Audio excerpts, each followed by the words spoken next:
Bill 5688. This is by Representative Speakman. Representative, you will introduce the bill. I'd like to have Mayor Smiley and Randy Rossi come and join Melina at the table. You will be our first three witnesses. Go right ahead. Thank you, Chairman. I'm pleased to introduce on behalf of the Mayor of Providence House Bill 5688, which proposes some welcome changes in the so-called 8 law, which we've just been talking about. We heard a version of this bill last year. The team is back with a new and improved model.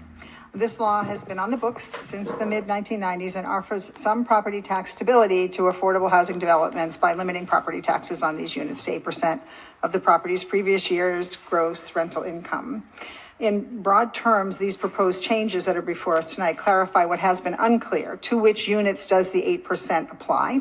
And I'll let the mayor and his team provide the details. And there's a second piece to this as well that expands the tax relief to a new category, which is residential units created by the conversion of commercial building to residential. We have empty conversion, we have empty commercial and a need for residential. And so that's what that part of the bill seeks to facilitate. And again, in general, both of these provisions are aimed at facilitating the construction of housing in Providence and statewide. So with that, I turn it over to the mayor with your permission. Thank you. Go ahead, Mayor Smiley. Thank you, Chair, and thank you, Second Vice Chair Speakman, for introducing this bill, for working with us to make it better, and for your general leadership on housing and affordable housing in general, especially. The committee might recall last year the city was up with a proposed amendment to 8 law a year ago. We didn't quite get it right and worked hard over the last year to take the feedback that we had heard from both our friends and partners in the affordable housing development community and in the private development community to bring the current version to you today that we believe has taken all that feedback and come up with something that works for everyone. So the first piece is for the traditional affordable housing projects. As Representative Speakman points out, it clarifies that 8 law can in fact be expanded and used for new construction, which is something that's unclear in the current bill and we think is good for affordable housing development. We want to continue to encourage additional affordable housing development. It also establishes minimum thresholds for affordability, which was a point of confusion or contention in last year's version. And so the proposal in front of you tonight sets 2 options for affordable thresholds. One is that 40% of the units would need to be at 80% AMI, or 30% of the units would be at 60% AMI. This effectively closes a loophole that exists in the current version where there was some uncertainty regarding any affordable units might be eligible for 8 law for the entire project. It works for the existing affordable housing projects, and you'll hear tonight from developers in the affordable housing space that they believe it works for them as well. 8 law is a well-known and well-used process. We heard a little bit in testimony on the previous bill that is simple, predictable, and positions the projects for financing. And so it is a good and valuable and much used tool and something we'd like to see more of in Providence and frankly throughout the state of Rhode Island. Tonight's bill also adds a new component, as Representative Speakman mentioned, which is to allow 8 law treatment for the conversion of commercial property to residential property.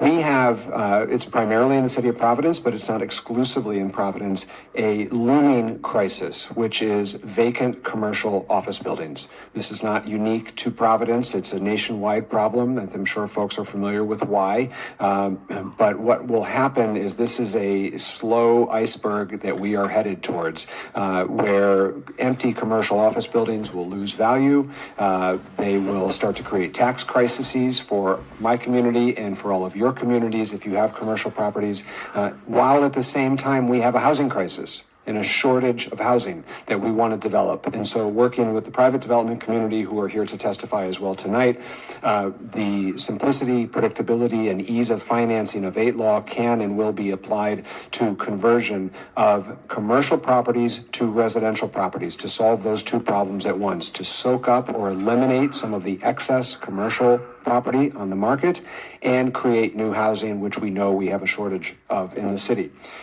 We have worked very hard to get buy-in from all parties. We believe we've achieved that with tonight's bill and are excited to have a chance to have this hearing and have this bill pass. I will close by just noting, particularly on the last part about the conversions. Many cities, and I talked to my colleague mayors around the country, are trying to find a workable conversion tax credit. This is something that Mayor Wu in Boston has been trying, other cities have been trying, and no city has yet cracked the code for something that has worked really well. Everyone acknowledges that this is a problem. We would be the first state to try to use 8-law treatment for conversion, and in speaking with the development community, at least here in Rhode Island, they believe that this would be a workable and valuable incentive that would create new housing and eliminate the risk of the surplus of commercial property. Thank you. Thank you. Other questions for Mayor Smiley? Yes, go ahead, Representative Morales.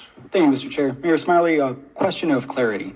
When it comes to the adaptive reuse from converting commercial structures over to residential and the 8-law treatment that would be applied, would these new residential units have to have an affordability requirement?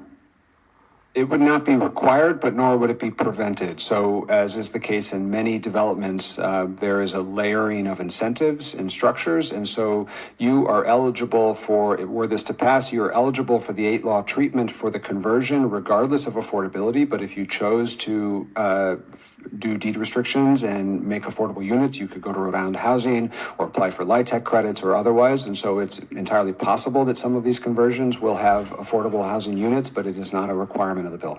So a commercial building would be able to get adaptive reuse and get a generous tax subsidy, even if the residential units are going to take the form of market rate or above market rate housing?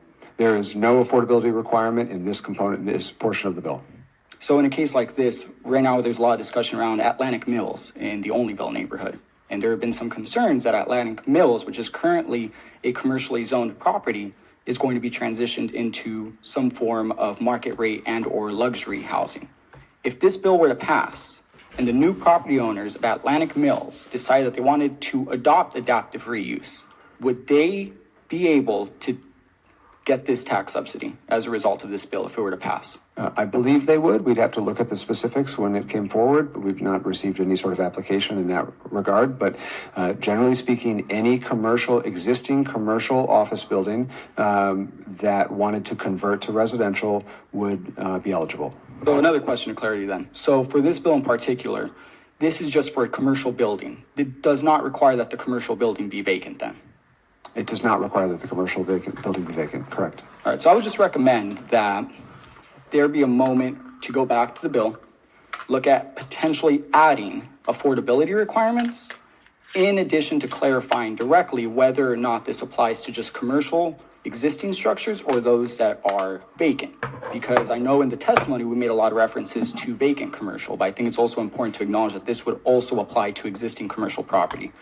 And I'm also just concerned by the lack of safeguards and guardrails that might exist, because what is happening in Onlyville around Atlantic Mills, where we have affordable artist studios that are currently registered as commercial spaces, are being bought up and are potentially going to be converted into luxury development. And to add a tax subsidy on top of that for the developer is just an insult to injury for the artists that would be impacted or any of the other commercial tenants. And personally, I also think that this should take the form of two bills. If we're going to talk about adaptive reuse, it shouldn't be within the same bill as talking about a traditional residential 8-law. Thank you. Are there any other comments or questions? Okay, so Rep. Morales, if you believe there should be two bills, you are welcome to submit some other legislation. Then we could also work on an amendment, Mr. Chair. I just want to be acknowledged. Thank you. Is that it, Mayor Smiley? You all set? Yes, if there's no further questions. Thank you for your testimony. I have Randy Rossi is next from the Rhode Island League of Cities and Towns. Thank you, Chairman, members of the committee. It's very tough to follow the mayor. He covered every aspect of this bill in detail, and I definitely like to thank him and his team for all the hard work in putting this together. This has been a league priority for many, many years to address the 8 law and finding ways to expand it and also get a structure that is defined. And this bill definitely tackled all aspects of that.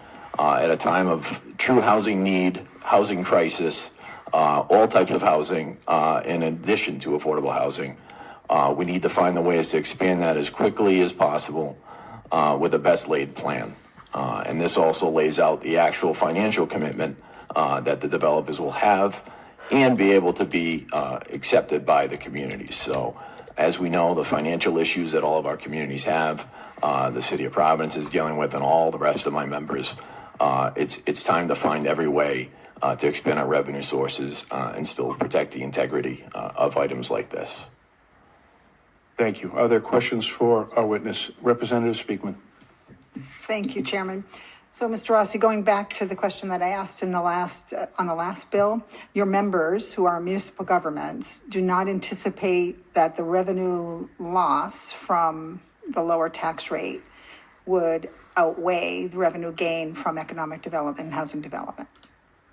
So it's always that balance, Rep, and we've had numerous conversations about housing and the importance of that. And I think that the economic development on the overall is crucial. And I think in different situations when there's vacant facilities, getting someone in is a lot better than a vacant building. What we run into in those vacant situations is appeals after appeals after appeals, and the value that you're actually going to get from those and the potential safety issues of having something that's empty. So I'd always rather see $1 instead of no dollars.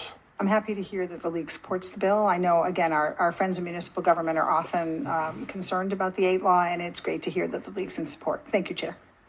Thank you very much. Any other questions for Director Rossi? Okay, we're going to move to Melina Lodge. Mayor Smiley and Director Rossi, you guys, if you would relinquish your seats, I'll fill them with other people who are going to testify, and thank you for being here. Melina Lodge, go right ahead. But before you do that, I'm going to have David Salvatore, please, and Rob Stoltzman. You can join Melina. Go ahead, Melina. Certainly.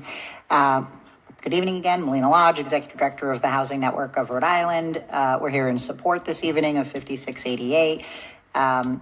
Unlike many of the bills that come before this committee, 5688 isn't complicated, which is nice for a change. It's really simply seeking to clarify the procedure for applying the 8% standard, which I think, over the last several decades has been problematic. And I think these clarifications are really helpful for ensuring consistent treatment across municipalities so that we're not having it be more desirable to build certain types of housing in one community versus another, so that we can move to equitable housing distribution, improving predictability for housing developers, as Amy explained in her testimony, really being able to count on the math that will be there, and minimizing the need to litigate misinterpretations or diverging interpretations, which actually just adds money to everybody's budget. What I will point out, and I don't know if people remember this, but what I think is actually very good about this bill is that it is building on something that the General Assembly passed in 2022, which was a incentive program underneath the comprehensive permit application that sought to increase the development of rental housing stock as a whole. So if a developer applied for a comp permit and proposed to build 40% of their units at 80% AMI or 30% of their units at 60% AMI, a municipality could in fact get to count at half a value all of the rental units in that development, including the market rate. Those would count as half. The affordable ones would count as a whole, as a means to incentivize municipalities to have a dialogue. We weren't seeing a whole lot of rental housing stock being built outside of the urban core, and we were able to get that piece of legislation passed. Unfortunately, nobody's been able to really utilize it because there isn't an incentive to the developer to do that. The incentive at the moment is entirely borne by the town in that it gets to count more units. But passing something like this would be complementary because it would allow a developer to actually let the deal pencil out because they would be able to apply the tax standard. With that, I'll conclude my testimony. Thank you very much and happy to answer questions. Thank you. Are there any questions for Melina? Thank you, Melina. We're going to have David Salvatore next, please. Thank you, Mr. Chairman and members of the committee. Again, David Salvatore, Executive Director for the Providence Foundation. Chairwoman, thank you for introducing this bill, and Chairman, thank you for co-sponsoring it as well. I won't, again, belabor many of the points that were made. The Providence Foundation understands that this is statewide housing policy, and that's important not only to the municipalities that in the districts that you represent, but it's important to Providence as well. This is a city-state. And it's been said time and time again that predictability is important for developers. And when they see various ways of zoning and different tax rates across a very small state, by the way, of barely 1 million people, it doesn't entice a developer to invest in Rhode Island.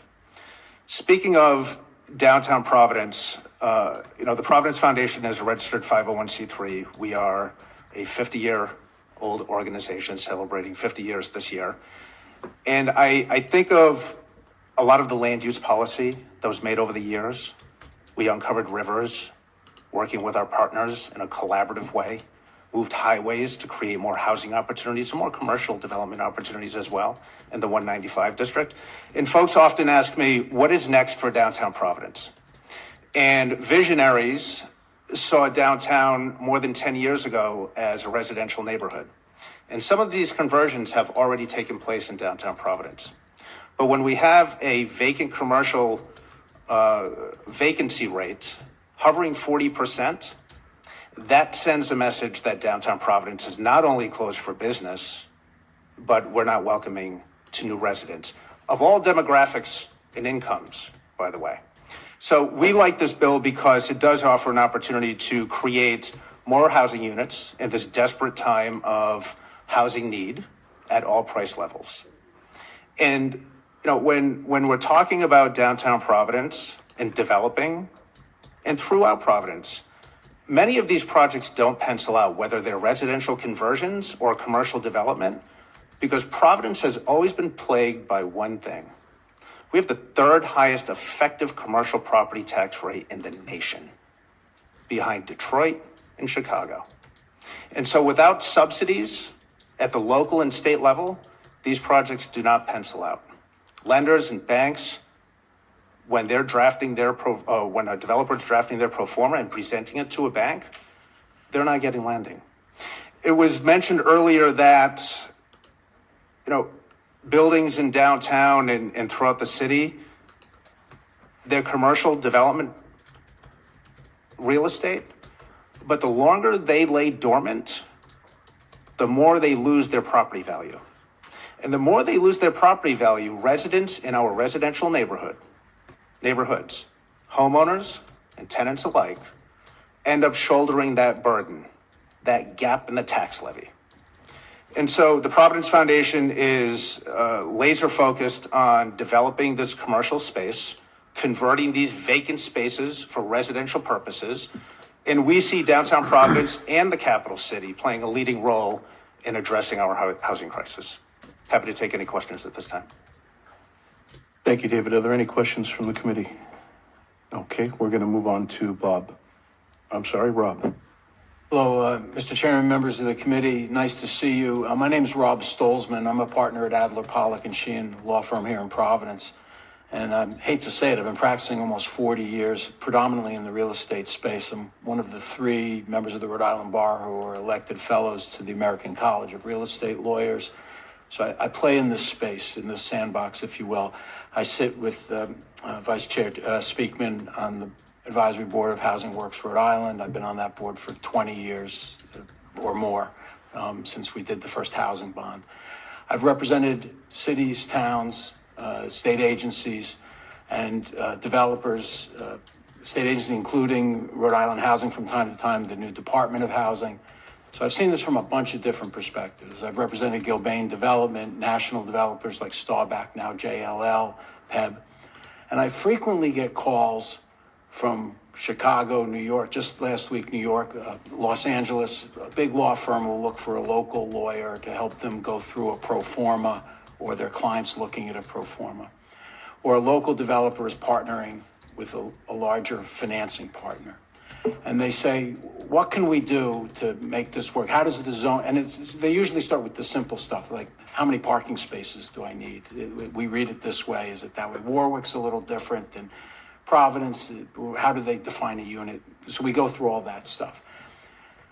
Where we typically have the biggest problem in trying to help a national investor, whether it's a lender, Bank of America's Philadelphia office is helping do a pro forma, or KPMG's Texas, Dallas office, is interpreting the tax structure. And it's not so much, it's the high rate, but it's also sometimes the unpredictability of how the taxes will flow.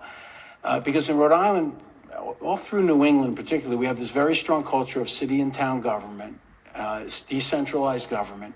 So I have to first explain the planning process in 39 cities and towns, and then there's a state guide plan. There could be a comprehensive planning, a permit process. And then we get to the taxes.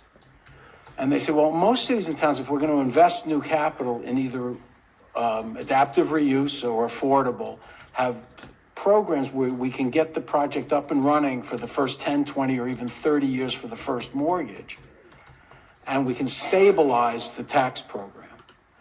So we have a double whammy here in Providence. We have high taxes and we have unpredictable fluctuations of taxes that make it very hard to create the pro forma with a predictable return on investment to get through that first hurdle.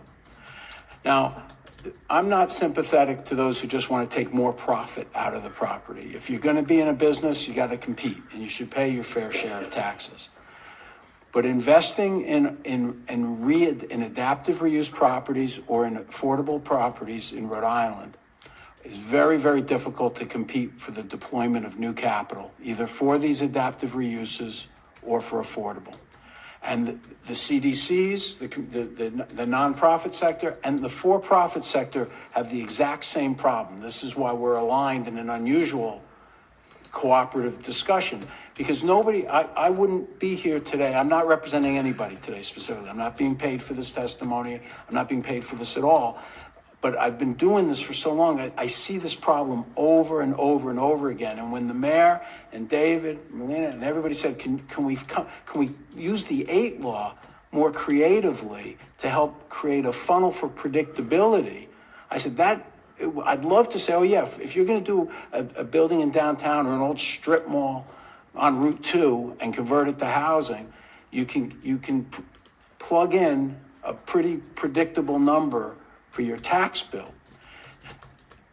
We could have I think it's a fascinating debate as to whether it's a subsidy. The taxes will go up because you have this new investment, the value goes up, the rents go up. Is it a subsidy if you're paying fair share versus full share? I understand the argument and appreciate the argument that it's a subsidy. I'd argue that it's a path to full integration of these underutilized properties in a time where there's no such, and you guys know this, I apologize for saying you guys, that's a little impolite and disrespectful. I don't mean to be disrespectful. Your body, you understand this housing crisis we're in. I mean, it's frightening to me, who's been doing this for a long time, that there's really no such thing as a starter home anymore. And we've priced it out of a starter home. We've priced a 2-bedroom apartment for a single mom out of existence. A single nurse or a cop, school teacher, you've heard these stories year after year after year. So I do urge you to be creative. I think this bill is a way to help everybody. The fact that it's got so much support shows that this is a tool that you already have, that it won't solve the whole problem. It's not a silver bullet, but it does a bunch of things, as you've heard from others, that's why the mayor particularly. It gives us predictability. It preserves the pre-existing 8 law properties. It makes it clear how it's applied with a minimum threshold for affordability, so nobody can game the system and say, I've got 2 affordable, so I get my market rates at that as well. And we've limited the conversion to commercial adaptive reuse. I had not thought, Representative Morales, I had not thought about the notion of an artist loft being converted. If it's a live-work resident, if it's a live-work space, then it would be a residence. If it's just commercial, this is a new philosophical problem that I just haven't come across in the housing discussion yet, and that is where housing is competing with commercial. Frankly, that's a higher level problem. If we have commercial competing with residential, we probably can solve that in a different way because there's plenty of underutilized commercial space. So maybe we could create some incentives to create artist lofts for commercial space because that's an important part. Another thing, I'm a big fan. Rhode Island's a huge asset in the arts community, huge arts asset. We can't hurt the arts community. I think in those instances, I guarantee the mayor would want to figure out a way with the council and our other elected officials and tax officials how to help create more artist loft space. But we have a lot of commercial space. If that space is better used for affordable housing and even market housing, which will help raise the stock of housing at all levels, I suspect we're all better off. So I urge you to pass the bill out of your committee, and I urge the full legislature to adopt it. I think it'll give us another tool. And I could say, oh, in Rhode Island, we have a way to stabilize the tax predictability for affordable and adaptive reuse. Thank you. Happy to answer any questions. Thank you, Rob. Are there any questions? You all set? Representative Morales, go ahead. Thank you, Chairman. Just wanted to offer a piece of clarity in regards to here in our Providence community in particular, we have lots of mill spaces that are regarded as commercial property that unfortunately serve as some of the most limited amounts of commercial spaces that exist for artists to be able to actually have studio space. And unfortunately, a movement that we're seeing right now is we're seeing property management companies buy out some of these mills, some of these historic buildings. And there have been discussions and nervousness from a lot of commercial tenants that they're going to be booted out in favor of luxury development. And so my concern with this legislation as written is the fact that there is no affordability requirement, in that those concerns are coming true right before our eyes through this legislation, that we are not only going to enable this adaptive reuse from commercial, which currently houses tenants, in the form of giving them a studio space, and is now going to lead to direct displacement through the means of now having housing that they won't even be able to access. And to your point, I hope the mayor and the council, well, one, I hope we amend this bill first off, so there is an actual affordability element. The fact that we're just going to be granting tax subsidies, I understand the need for housing. We need housing without question, but there has to be some level of affordability to ensure that residents in our city can actually benefit directly from these new developments, as opposed to just welcoming and opening up the red carpet for working professionals from Boston to just come in here and occupy these spaces. And that's my concern with this bill, is that if we're going to grant some level of a tax subsidy, there has to be an element of affordability that the developer has to work with. Thank you. I understand that comment. I do think a broader view of investing in housing is more helpful to creating more housing stock. I absolutely understand the desire to protect the artist community and to create more affordable housing. I think multiple secretaries of housing and multiple experts and economists have told you our housing production at all levels is insufficient. So the more we can invest in adaptive reuse, I think in the long run, and I don't mean 100 years, but in a decade, you see a turnover of buildings that will create more units and more affordable opportunities as well. And I would argue you want all three legs of the stool in Rhode Island. I think the economics prove that out. Thank you. And I would also add, Mr. Chairman, we're starting to see that in parts of the downtown, specifically around new construction in the 195 district, various income levels in new construction. So at some point, I do believe that through adaptive reuse, you could see some models where a true mixed income building is in the city center. So again, happy to have that conversation, but around new construction, it's starting to happen. And I agree with you, Dave. We, without question, need more mixed income housing, which is why I want that included in the legislation directly. Thank you. Any other questions for our witnesses before us? Thank you all. I'm going to have next, let's see, Carrie Zaslow, and I'm going to read it, Christopher Champy? Christopher, no. Okay. That's from the Kingston Water District. From the Kingston Water District? Did he? We already talked about that. Okay. Okay, so that's just a missignature. Okay, that's fine. Christopher here? Carrie, you're next. Go right ahead. All right. Thank you, Mr. Chairman, members of the committee. My name is Carrie Zaslow. I'm the Executive Director of the Providence Revolving Fund. We are the homegrown Rhode Island CDFI concentrating on neighborhood revitalization, housing development, real estate development, commercial, and multifamily. I'm here in support of this bill. You've heard a lot already that I would plan to say, and I know that you are all very well aware of the housing crisis that we find ourselves in. I would like to focus on three specific aspects of this legislation that I think are very important. Number one, this really incentivized mixed income housing, and I think this is a crucial policy area to concentrate on. Thinking about the thresholds that have been set up in this bill, it allows us to really think about making sure that we are developing housing where we're not creating concentrations of poverty, and where we are making sure that that buildings that are receiving this particular tax structure are able to incorporate both higher market all the way down to the lowest levels. This is clearly very important, and it allows for us to see real opportunity and growth in thriving communities, making sure that we also have affordable housing available in all parts of the state. My second real critical issue has to do with stability. And you've heard a lot about stability in terms of the financing, and that is also critical. But the other aspect of the stability has to do with how we finance affordable housing. Virtually all affordable housing, regardless of what level is in a particular project, utilizes some form of tax credit, whether that is a federal low-income housing tax credit, our new state housing tax credit, either a rebuild or other state credit, or historic credits. The way that those credits work is primarily the developers will work through a syndicator to find investors who will buy these credits.